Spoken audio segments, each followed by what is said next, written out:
Hey, we're Ty and Emily with 94 FM The Fish and CCM Magazine. We're backstage here at the Dove Awards with a couple of guys from Veggie Tales, Kurt and Mike. Tell us what your role in the Veggie Tales world is. Well, I've been their music producer, director for the last 21 years now. We just celebrated our 20th anniversary. And so I help Mike and Phil and the other guys write their music, perform it. I played tuba for Larry on the theme song because he didn't have the hands to play the tuba. So I've just been helping these guys out all along, doing whatever they need to do musically. And what about you?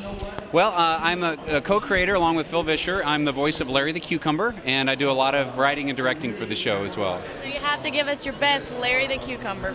Okay, Larry the Cucumber. Hi, Ty. Hi, Emily. You guys are awesome.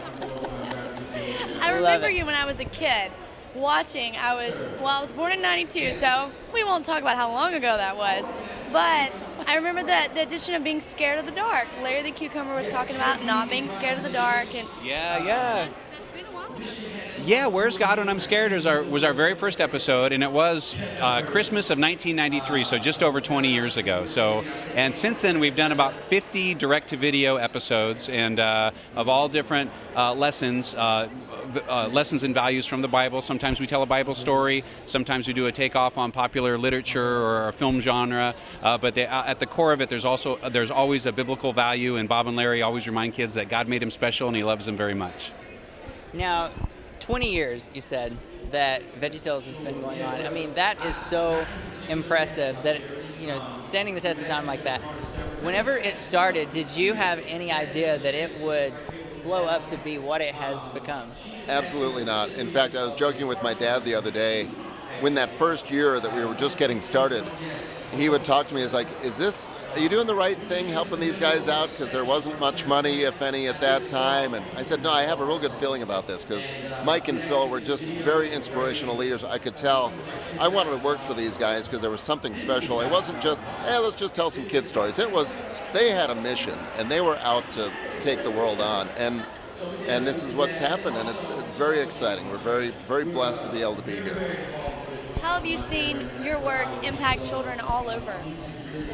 Well, it's amazing to me now. I mean, stories like yours to run into folks who were kids watching Veggie Tales and now they're grown up. 22 years ago. I know.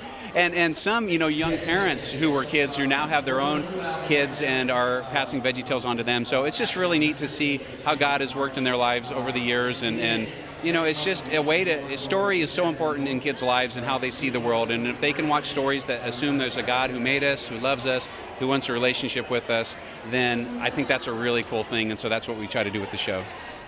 Now, no doubt it's awesome to see the impact on the kids. Now, do you guys have kids of your own? Yes, yeah. My wife and I have two kids. We have a 16-year-old daughter who, if you've ever seen the very beginning of the show, we have the Why We Do What We Do kind of stinger, and there's a little girl there, and that's my daughter, Allie. Okay. So she's 16 now, so that'll kind of, tell you the age of the show. And then my son, Michael, is 13 years old, so I got a junior and an eighth grader. What has been the impact that you've seen the franchise have on your own children? I'm sorry, what's that? What has been the impact that you've noticed Veggie Tales have on your own children? On my own children?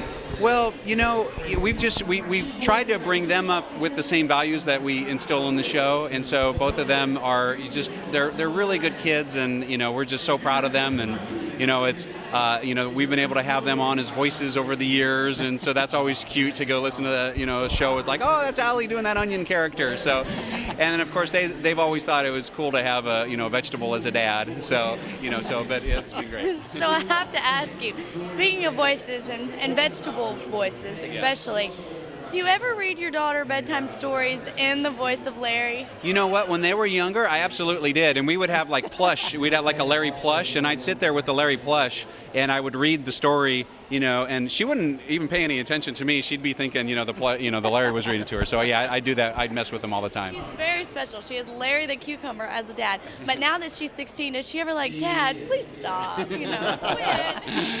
Thankfully, not yet. Yeah, so we're good so far.